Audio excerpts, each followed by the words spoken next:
Toscanini's next selection is the Overture and Bacchanal from Tannhäuser.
Delle opere di Alfano e 50 anni che diamo delle opere, niente, non ce n'è una che... At my last concert I felt like I was dreaming, like I wasn't really there. Even now there's a fog around me. Oh, forgive me, but I see you like a ghost.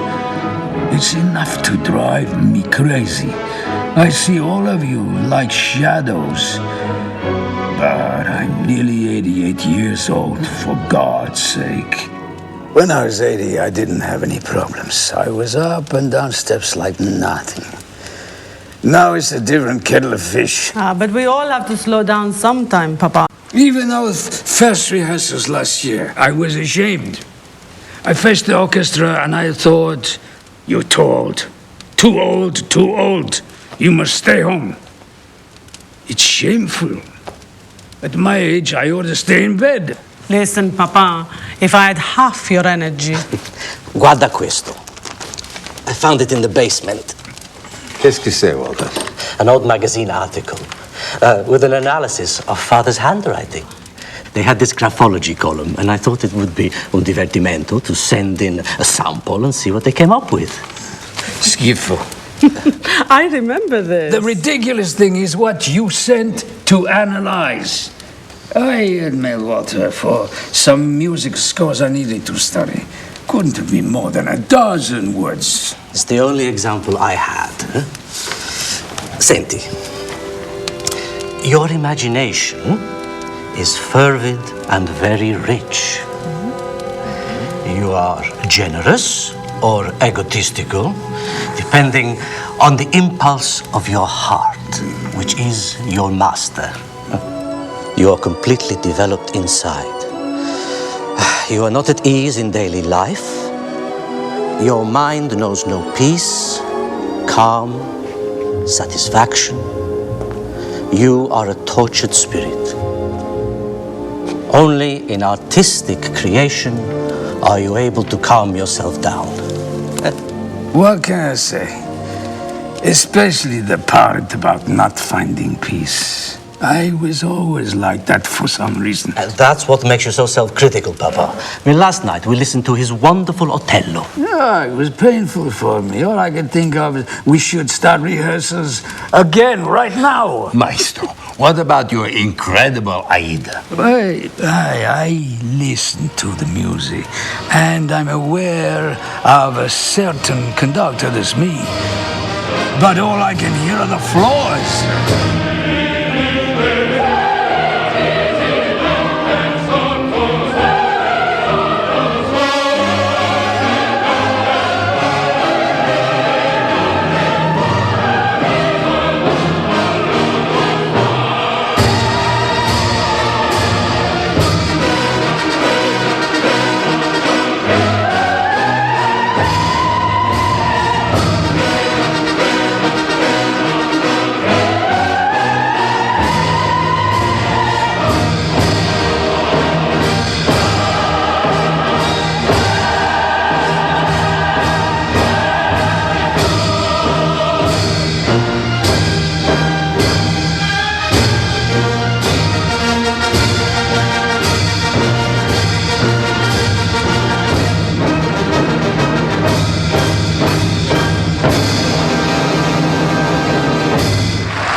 It's a mess, it's terrible.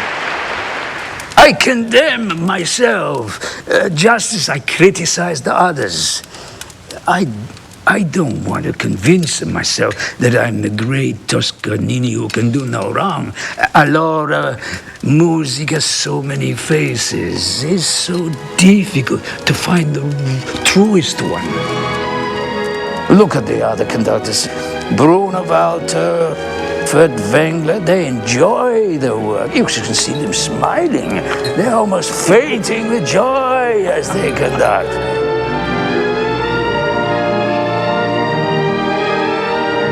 When I'm working, I haven't got time to feel joy. I feel that I'm going through all the pain and suffering of a woman giving birth.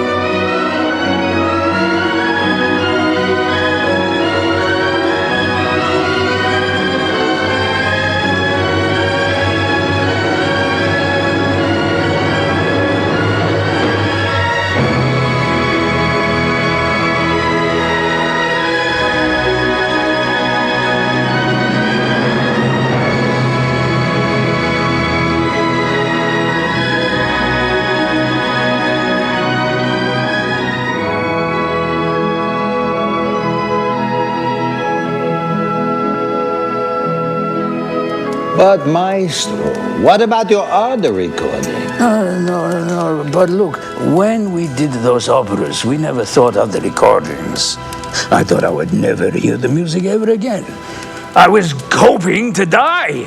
That everyone would vaguely remember a person called Toscanini who was a decent conductor, but... Papa, I think sometimes your standards are too high, especially when it comes to your own performance. Sì, capito. Buon anno, maestro. Buon anno. Vali. Anita. Happy New Year, maestro Pelle. Buon anno, sì. Caro maestro. Ciao, cara. A gift is a new record, I Puritani from La Scala, with that marvelous soprano who you'll learn to love when you finally give her the chance. Maria Callas.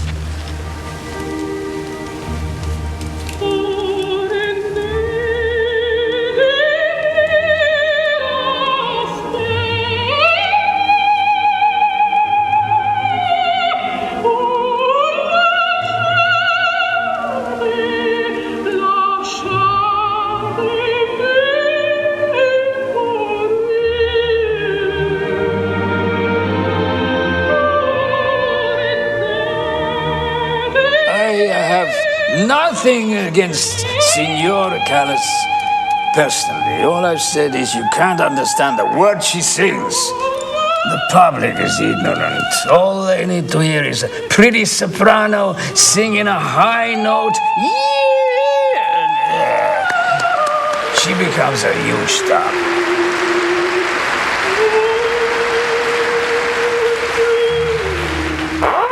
Anita, come sit, please. Maestro, I remember when I worked with you at La Scala and your insistence that every singer's words be understood. and that they be perfect ensemble actors at the same time. They're still talking about the fight you had with Geraldine Farrar at the Met before the First World War. The great diva Geraldine Farrar. But that fight wasn't about her singing. She was a fine artist. Didn't she say she could do anything she wanted because she was the star? Yes, I was furious. I said loud enough for everyone to hear, Miss Farrar, I recognize only the stars in heaven. You don't ever hold your tongue, do you, maestro? That's right. Even when you're little, didn't your first grade teacher call you Napoleon? Because I look like this. See, but that was the teacher that first recognized I had an aptitude for music. She played some notes on the piano and asked me to play this one by heart. That was it. She ordered my father, have your boy study, because he has a real talent for music. Unfortunately, your father listened to her. Why don't you explain to them how you became a conductor? I don't want to bore you with these old stories. Poor us, maestro. I've known you for 40 years and I've never heard how it all started. Excuse me.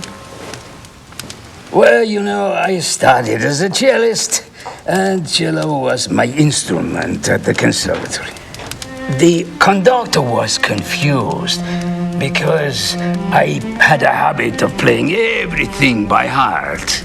The violinist Superti, who noticed I never turned the music, he was so impressed. He hired me not only to be principal cellist, but also to rehearse the chorus for a tour going to South America. I was thrilled. I'd never set foot outside Italy before. Not to mention needing the work. In 1886, we boarded ship in Genoa. I was only 19, but all the solo singers and the chorus learned their operas from me. When we arrived at San Paulo, we met the conductor, a Brazilian named Miguel. He was terrible. And by the time we reached Rio de Janeiro, the orchestra was at war with all the singers on the stage. The next night, Superti tried to conduct, but he was booed off the stage. Then someone screamed, "Is there anybody in the orchestra who can conduct Aida?" The second cellist turned to me because I knew the score by heart. I was so scared, I left my cello and ran into the wings to save my soul. I had never conducted before. But I ran into all the women in the chorus who had studied with me during the boat trip.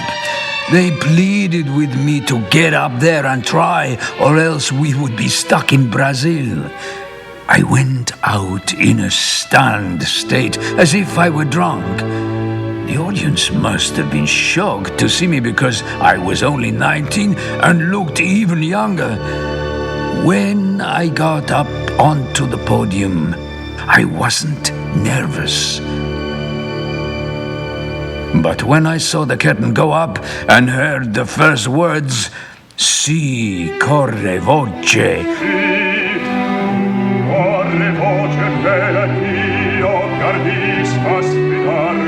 well, singers aren't like an orchestra. You always hear them a little bit late, and that unnerved me. But as soon as the chorus entered, I conducted.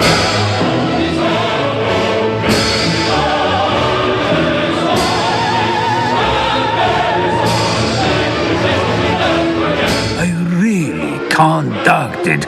I didn't have the technique for conducting, but I conducted.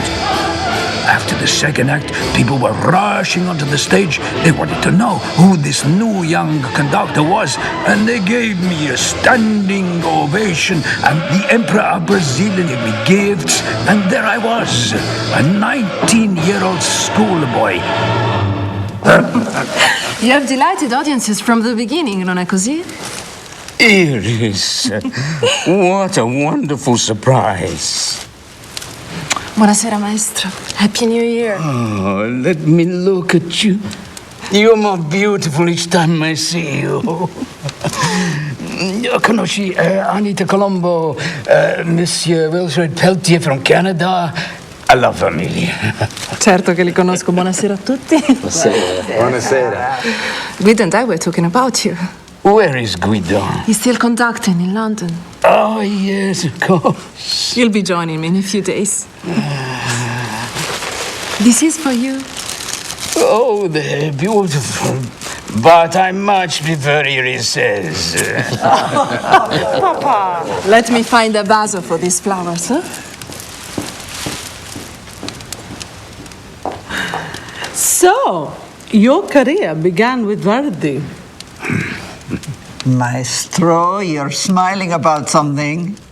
I was thinking about Verdi and how nervous I was when I had to conduct his 4 sacred pieces. I was puzzled by the markings in the score. So I decided to ask Verdi himself. Wilfred, can you imagine? I'd heard that he could be difficult, so I had to push myself to go. I offered to go to the piano and play so that he could sit and listen. I took a deep breath and I thought, I'll play this as I feel it. And if I make a mistake, he will tell me. I began. Very soon, I felt the urge to go faster, even though it wasn't marked in the score. And then suddenly, I felt a slap on my shoulder, and there he was, standing over me. Bravo, bravo. Oh, maestro, I have lost sleep over this little acceleramento. Why didn't you indicate it in the score? And he said, you know, I can't write a dynamic mark for every single note. And you know, the truth is that a real musician understands. Were you close with Verdi? I was so young and he was so very old. Almost as old as I am now. Yes, I knew him, but I would have liked to have known him better so that I could have really talked with him.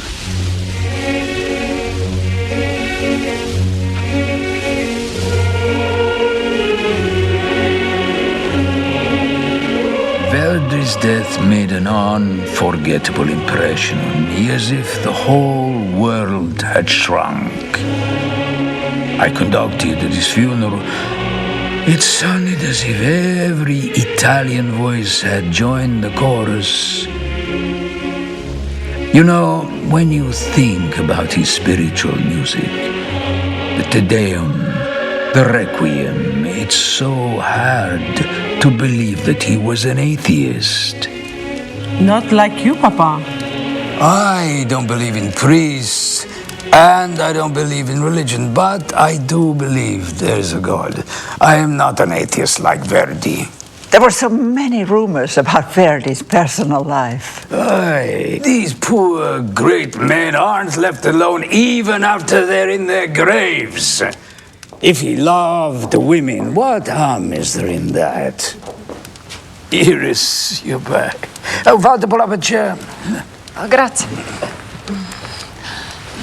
Maestro. Oh, please, Iris. I am no longer a maestro. Maestro. You were speaking about women. I'm curious. Can you remember your first love? Everyone remembers their first love. But mine was at a rather young age. What, you were only a teenager? A little bit younger than that. I was barely 4 years old. It's true. I was in love with a little girl at the kindergarten. Her name was Fulgeri. She was so pretty. And we used to sit on the floor together and sleep with our heads next to each other. And you dear, where's Toscanini? And they'd find us in the girls' section. I was with Fulcieri. Then she died.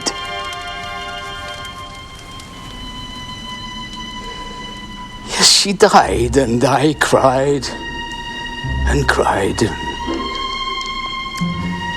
And then later, at the conservatory, I would look out of the window, and I would look past the poplar trees to the cemetery and think, that little girl. It's strange, but I never knew her first name because they only always called us by our last names. Papa, it was 83 years ago, and you still remember her so vividly. Oh, si. Dio santo, if I were a painter, I could paint her portrait. I have so many memories of my earliest childhood. You must have been a real handful as a child. I can't even begin to imagine. They told me I was serious and rather good-looking. When I was 5 or 6 years old, there was a 16-year-old girl working in my father's tailor shop. Used to take me to bed with her. Really? Is that true? I don't think much happened, but you could say she was my first woman. Ah, so that's how it all started. It seems my papa was more than a musical prodigy. Hey. No wonder my mother was so concerned. It runs in the family.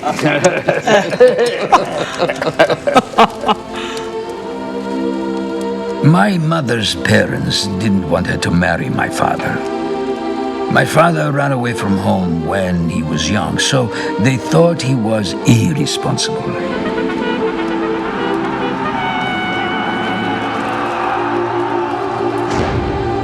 He fought in the wars of Italian unification with Garibaldi. At the Battle of Aspromonte, he and his comrades were captured. Many were executed on the spot. My father was given a life sentence, but the king pardoned him after 3 years in prison. So he rejoined Garibaldi. But first, he married. Now, legend has it that his convoy was passing through Parma and he jumped off the train to spend the night with my mother. And that's when they made me. But when I was growing up, I honestly thought that I was my mother's unwanted adopted child because she was so hard on me. I couldn't understand. My sister was never punished. She was adored. I was constantly smacked on the head, and my mother would give me one sugar lump less than my sister. These things make a deep impression on a child.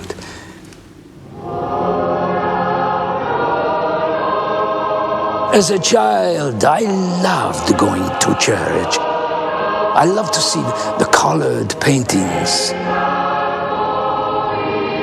and hearing the music.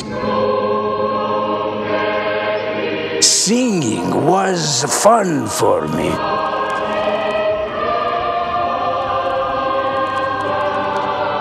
And then after, they'd hold up those sacred icons for everyone to kiss. And I used to change places 3 or 4 times so that I could get more kisses. My mother noticed me running around the church, and when we got home, she would smack me across the head. She never forgave me. What about your father? What was he like? Oh, he was a fine man. He was very handsome. My mother was always jealous of him. The women used to run after him. What's a young man to do? Some say yes, some say no. It's hard to find a man who says no. Were you able to say no? I've said no many times, but I'm not made of stone. The newspapers and the public spoke very badly about me. Women were always to blame, as if I never worked and women were my only preoccupation. Rosina Storchio, Geraldine Ferrara, whoever. But I didn't have so much time for women. When you work with the kind of hours and dedication that I did.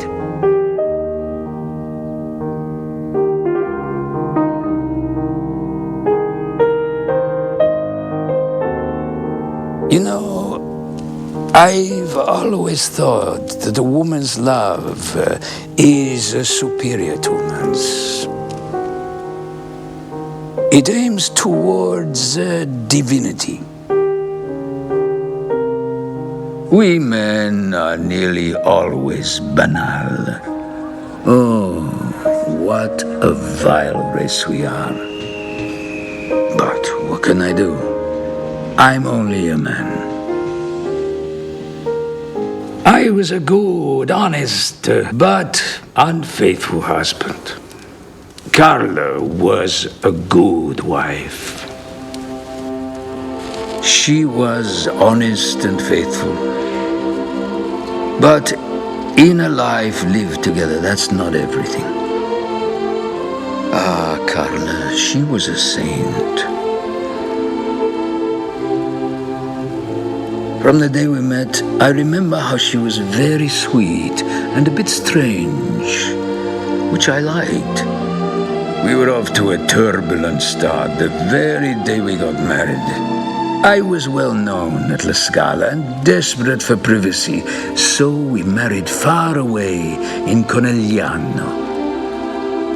But instead of being left in peace, we were serenaded by a large band that showed up at the station to surprise us. I was so furious, I didn't eat for a week. We got away to a resort finally, and that was the night that Walter was conceived. We were married, listen to this, on the 21st of June, 1897. And Walter was born on 21st of March, 1898. Exactly 9 months later. He was born in tempo, like a good conductor. But that was also the last time he was punctual. But matrimonial life wasn't what I had imagined. That dream of spiritual and sensual harmony that we all look for often dissolves the day after the wedding, or soon after, and then forever.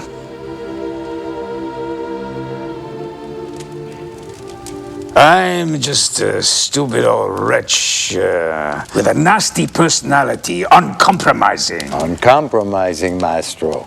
And that's why your work is so great. It is tutti questi complimenti. But no one can ever make the orchestra sing as you do. Ben, that's another kettle of fish.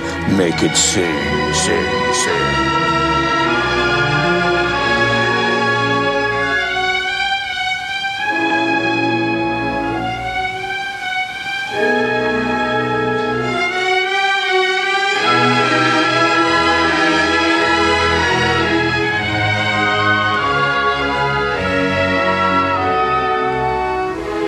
Listen, it's very simple.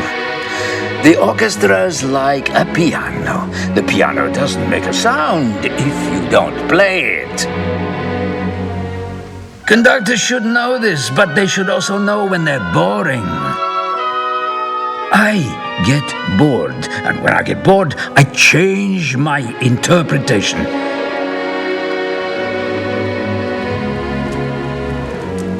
If there was one intelligent individual in the hall, I did all my work for him, not for the crowd.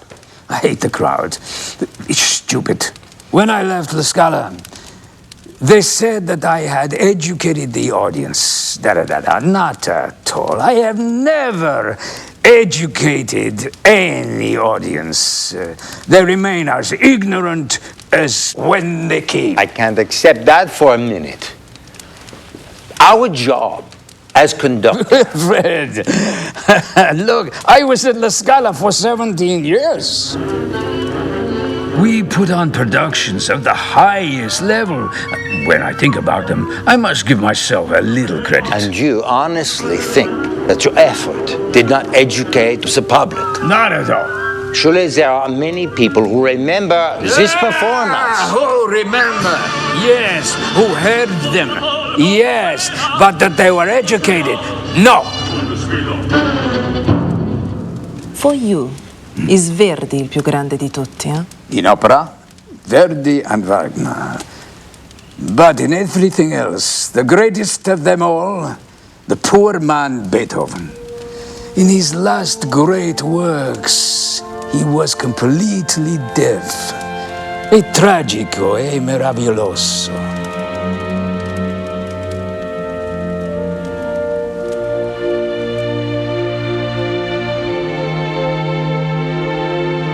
I think of the Ninth Symphony, the Adagio. I feel what is inexpressible.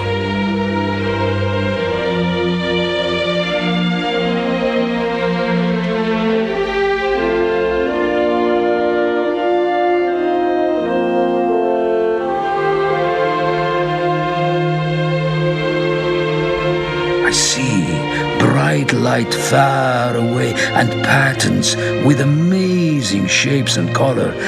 And the music I'm conducting seems to descend from up there.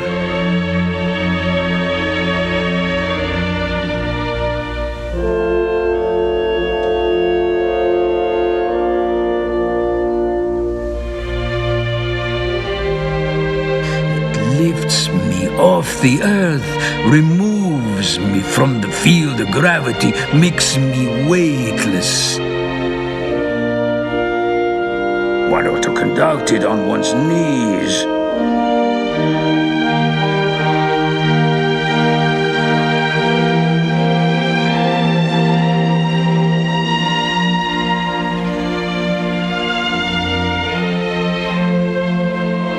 Beethoven, that was a man, a genius, a saint, who had the courage to compose to the end of his life, hearing nothing. The Pope doesn't understand who should be called a saint. The Pope and those imbeciles don't understand anything. If I couldn't hear, I'd cry all day over my misfortune. I prefer Verdi's Requiem to that of Mozart. But Beethoven is something else altogether in his Mass, the Missa Solemnis. Beethoven is in a different sphere. For me, he has the effect of the peak of Monte Bianco. Everything else is below it. One time I was sitting next to that stupid Giordano, He turns to me and he says, Arturo, why are you crying? And I said, haven't you been listening? And he said, yes, it's nice. I said, nice? It's the cry of humankind. Oh, I fly into a rage when I'm next to an ass like that. It's like Stokowski. Leopold Stokowski. Oh, here we go. I wrote a letter to him after I'd heard his disgusting performance of Frank's Symphony in D minor. I told him the truth. I said, I have never heard such brutal, bestial, ignoble, unmusical work as this one, even from you, Stokowski. You wrote that to Stokowski? See, and there was more. I said, It appears the divine art of music has its own gangsters, like Hitler and Mussolini. And did you get a response from him? The coward never wrote back. I expect he knew that I was right and was ashamed. Actually, I never mailed it. Yeah, but I suppose I have been a little overcritical to my distinguished colleagues. You know, conductors are not the only ones to have felt the sting of Papa's tongue. Even certain composers, like poor Puccini.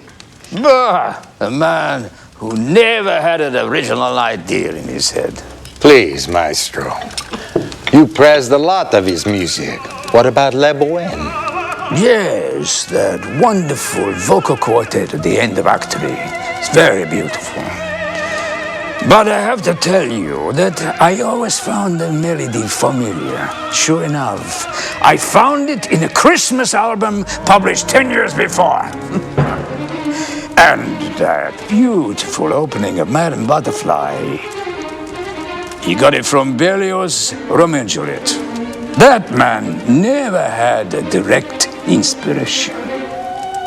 If it weren't for that poor woman butterfly who arouses such sympathy, I'm not sure anyone would have heard this opera.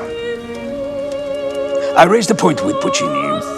When the cannon goes off in the harbor, I said, Puccini, were you even thinking about Butterfly?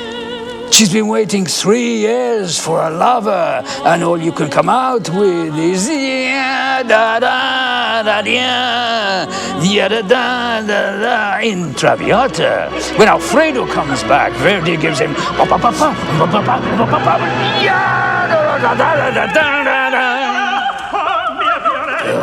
well, we are talking about Verdi and Puccini. They're two different men. I think you're being a bit harsh on poor Puccini. And frankly, I don't believe he discussed you so. You know, the only time Papa ever spoke in public was at the premiere of Turandot at La Scala. He stopped at the point where Puccini had left off, and he announced to the audience, here, the maestro died. Well, after all, Puccini and I did so many operas together. And when all said and done, he was the most important Italian composer of my generation. There was a time when Papa and Puccini were actually not talking. The Puccini family always sent panettone to their friends at Christmas. And Puccini realized to his horror they'd sent one to us. See, he sent a telegram. Panettone, sent by mistake, stop, Puccini. I immediately replied, Panettone, eaten by mistake, stop, Toscanini. But, Maestro, who was the one that you loved the most? I mean, of the composer that you knew personalmente. Facile. He's not famous because he died young. But I've always adored Alfredo Catalani. I even named my daughter after his opera La Valle. I was with him when he composed his piano piece in Sogno, Dreaming. Barely a week goes by without me playing this piece. It's a way of remembering that dear spirit. He used to say, I wrote it, but I can't make it sound as magical as you do. He was the most simpatico of the composers. Refined. He wasn't crude as the others, Puccini, Mascagni, Giordano, or even Franchetti. He had beautiful eyes also. And the women used to fall in love with him. He would come to my house for me to play his operas, and he would lie across the armchair and fall fast asleep. What a character. I played in Sogno for many friends. And for Puccini, I also played parts of La Valley. And he said, how can a man write so many beautiful melodies? He was jealous of Catalani. Puccini, jealous of Catalani. Just before he died, his skin went yellow. My mother always said, his eyes are always open, as if he's looking into the distance.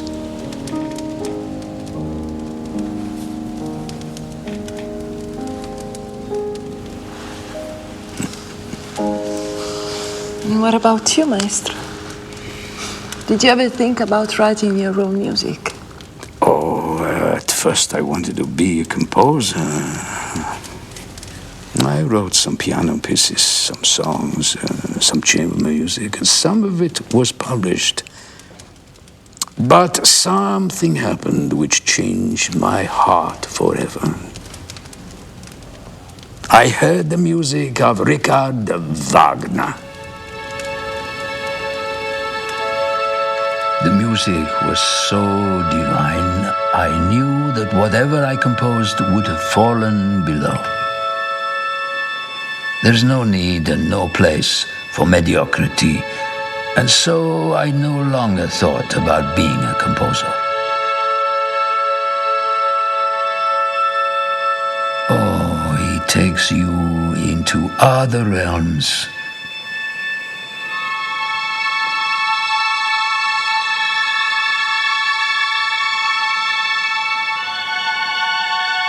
When the Lohengrin prelude begins, where he got that music from, I do not know. I always say that one fine day he disappeared in a cloud, he went up there, who knows where, and there he found that harmony which he brought back to earth.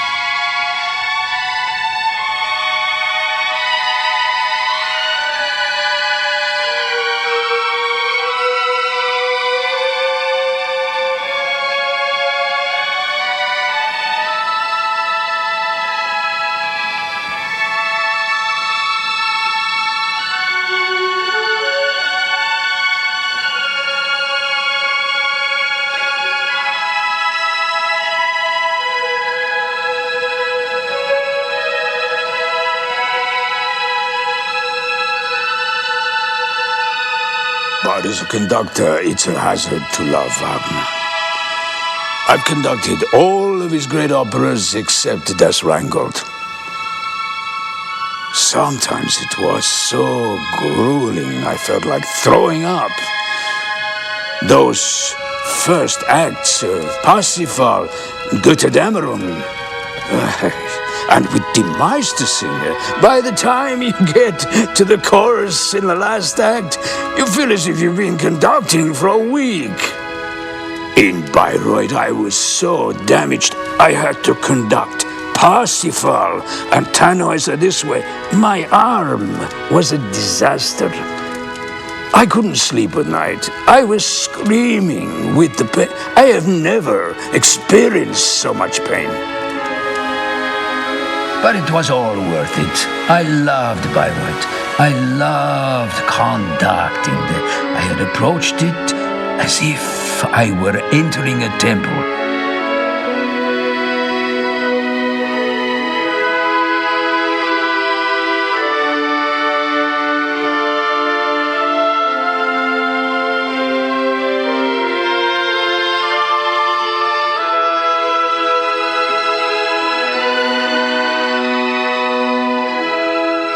And I absolutely embraced Wagner's concept of theater, of music, of the orchestra, and I adopted so many of his ideas at La Scala. Yes, I made them install an orchestra pit against so much opposition. Music is to be heard, not seen. Ultimately, the film, The Ride of the Valkyries, without sound.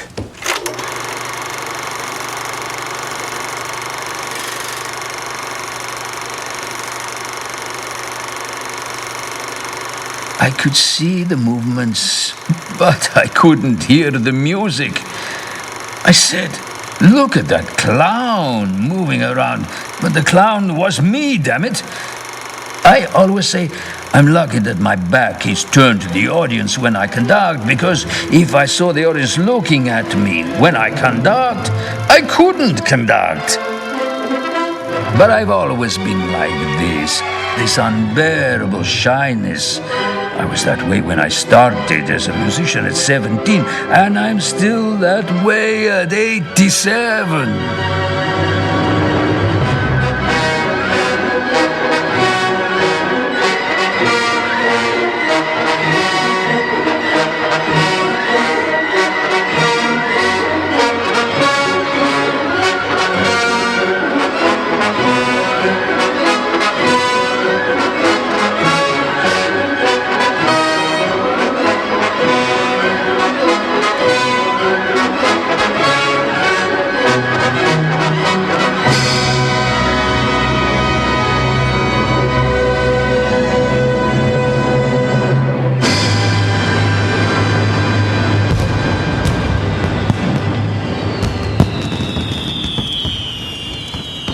What time is it? Is it nearly time? We still have another half an hour. Sounds like the Italian front out there. Ricordi, when you were conducting at the front in 1917, I was a soldier out there at the time, and we almost got killed together. That puddle! We went for a walk together in the battle zone.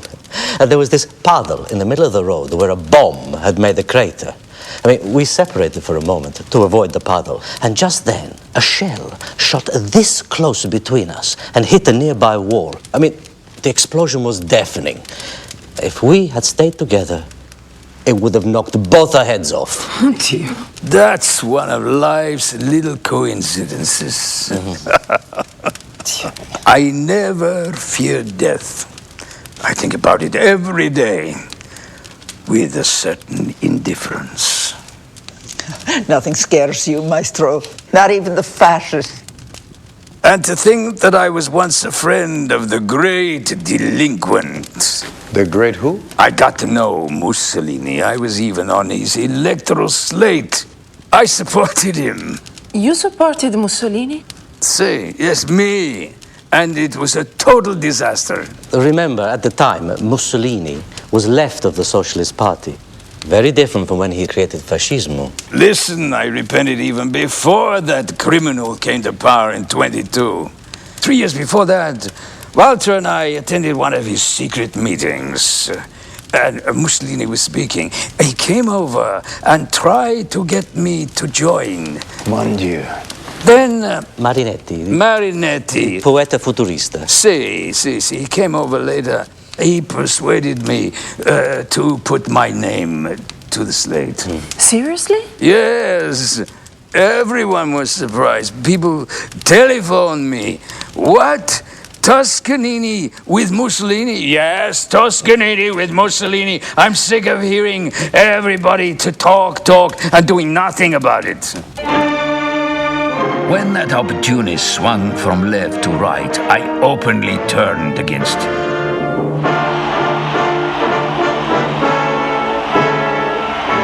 What a monster he was. As long as I was at La Scala, I refused to hang those mandatory portraits of Mussolini or the king. What a horrible period. The fascisti were saying that Papa was unpatriotic.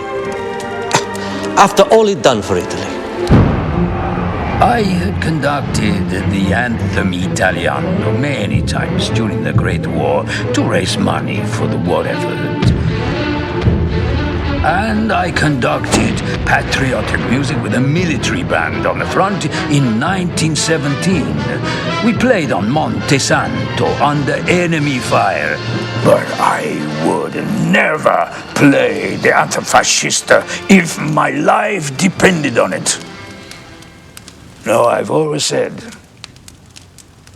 the spine curves when the soul is curved. You defied Hitler, too. Oh, Hitler wrote to me after he came to power. He asked me to go back to Bayreuth to conduct his beloved Wagner. He honored me by saying that I was a representative of a country friendly to Germany, thinking that I was a loyal supporter of Mussolini.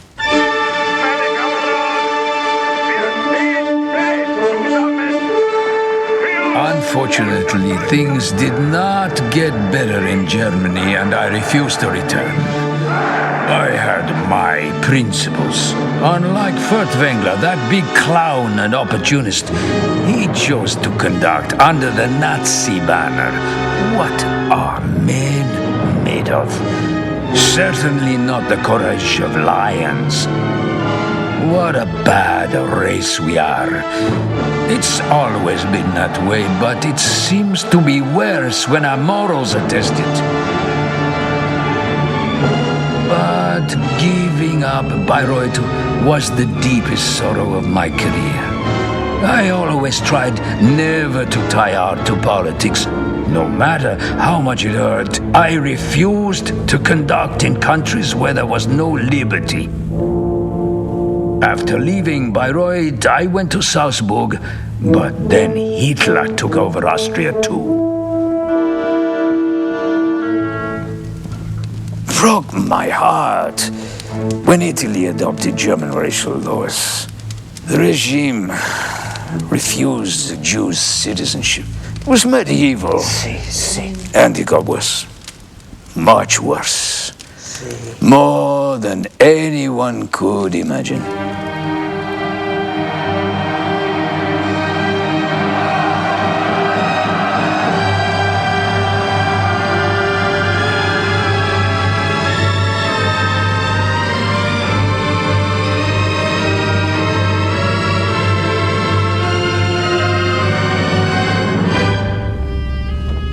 But you never just stood by passively. I don't know. I conducted a new orchestra in Palestine with Jewish musicians who had escaped persecution. I had to show my solidarity. But you paid for it when Mussolini took your passport away. He thought by taking away my passport, he would imprison me in Italy. But I said, take my passport. If I want to leave, I'll do it with or without one. And then there was diplomatic pressure from Washington and London. Mussolini was forced to give in. I left for Paris and then America. But the thought of leaving Italy forever was horrible.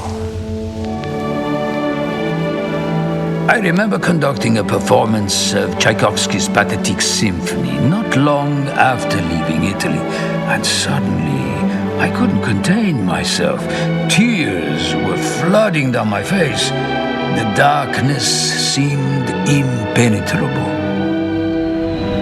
I was ashamed of the air I breathed. I wanted to spit poison in the face of all mankind. And I thought of those poor young men who were going off to fight, who were fooled or forced to get themselves killed. And for whom? Not for their country, but for delinquents named Mussolini and Hitler.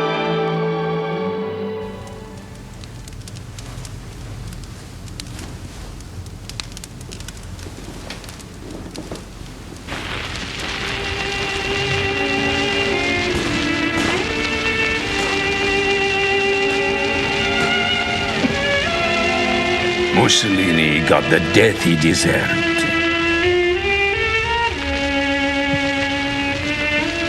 He died even worse than Nero in ancient Rome.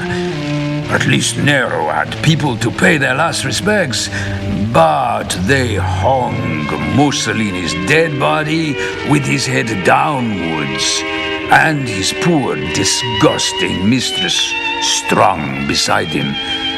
And all of them, even that famous one who tried to deride me by calling me an honorary Jew. Farinacci. And he met a horrible death.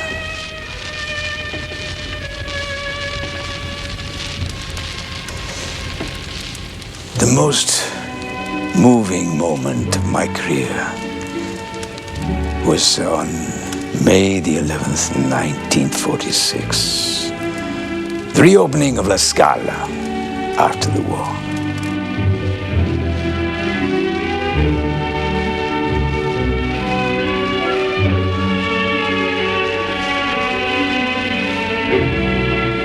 I can't describe the emotion I felt.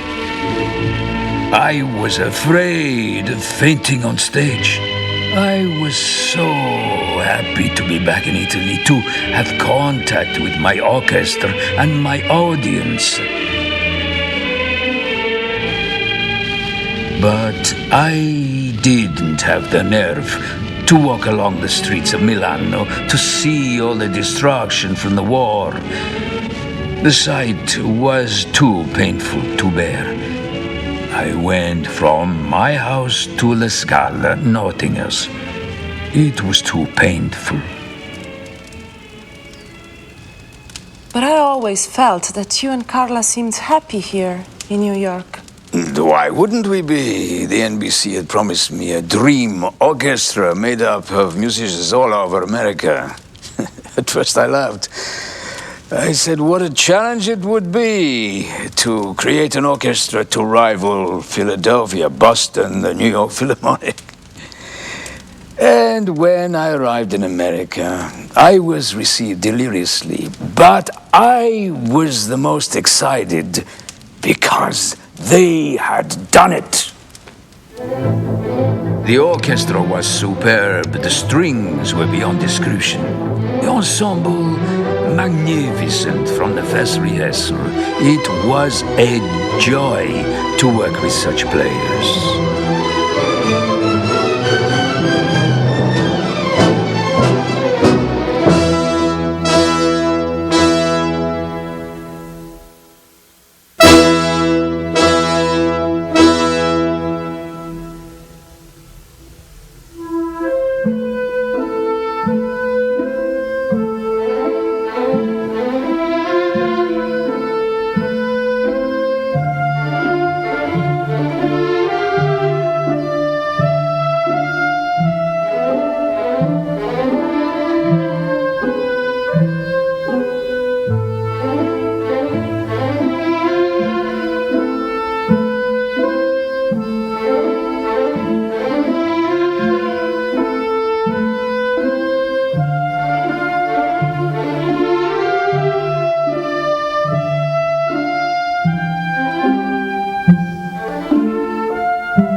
You said you'd conduct the NBC orchestra for 3 seasons and then retire. You lasted 17 years. Yes. Yes, see, I admit I had some of the best years of my career. No, I remember on the American tour of 1950, I've never had such a wonderful time. Maestro Arturo Toscanini, also on a cross-country tour, takes a day off at Sun Valley, Idaho, where he goes for a ski tow ride. These rare films of the 83-year-old maestro, revered both for his musical genius and his quick temper, show him enjoying himself like a teenager. At the top, a sad symphony composed of his orchestra and train crew members play an all-you-can serenade to the maestro.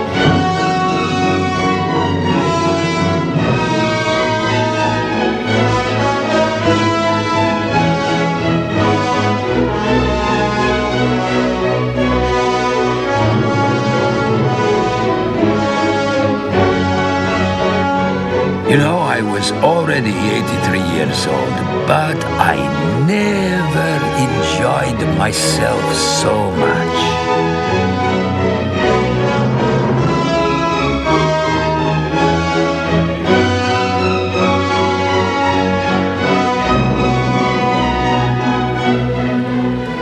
But during those last seasons, I felt I was diminishing. no one seemed to notice.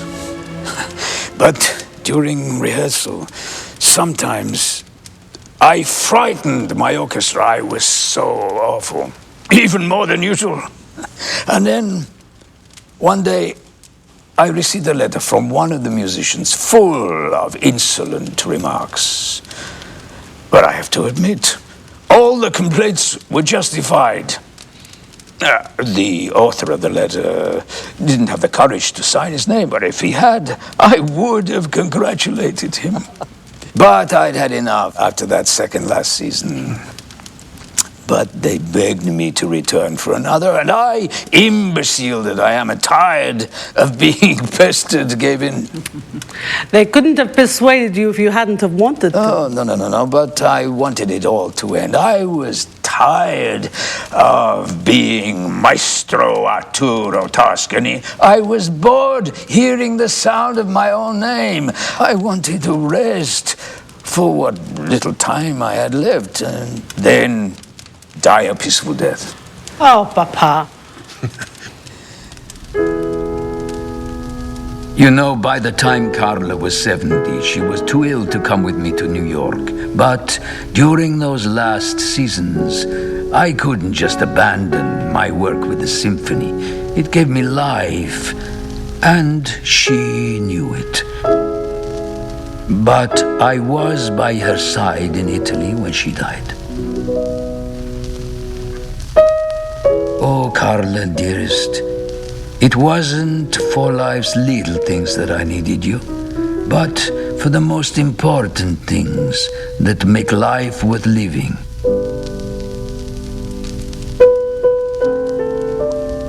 Our 54 years together must have had some purpose for good, honest souls like us.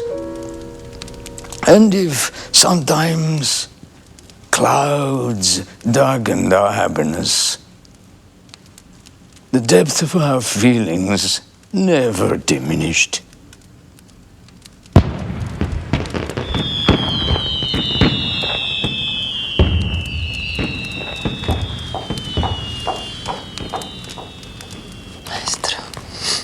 Maestro, is there a place in the world where you can go to relax, where you can find peace? Yes, there is a place. When I want perfect peace, I escape to our Isolino. What beauty, what a delight. What an enchanting place.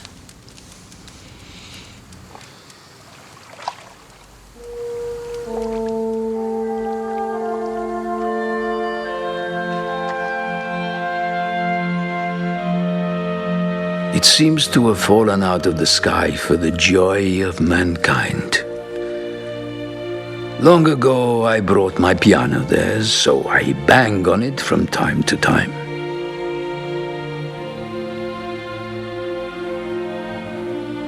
So often I was alone on the Isolino.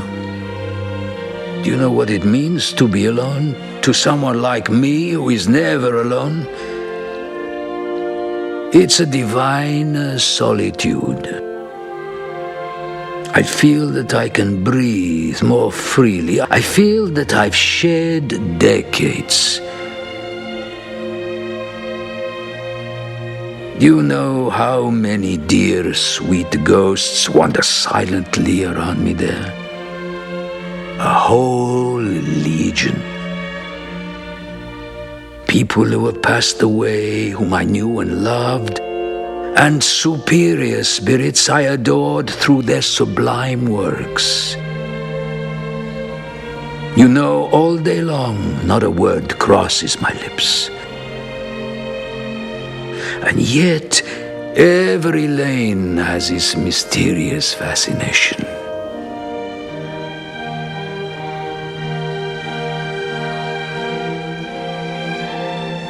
I lead a contemplative life there. I let my thoughts go back to my past life. And I always look seriously at my future life.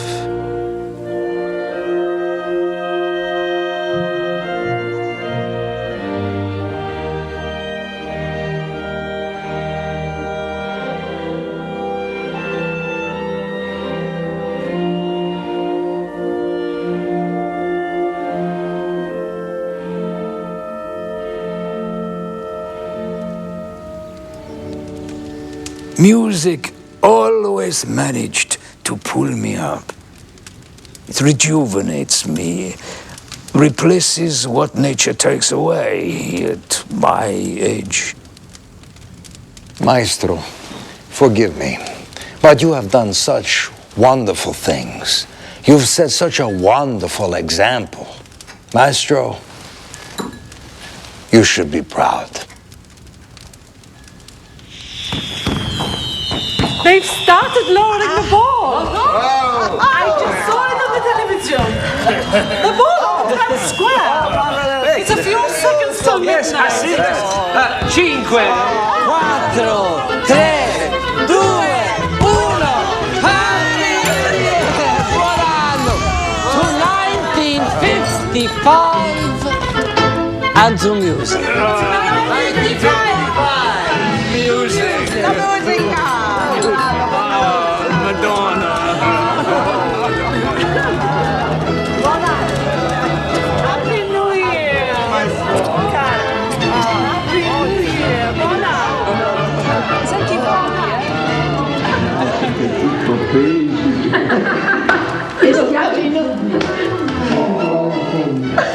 Quello non so neanche perché è napoletano.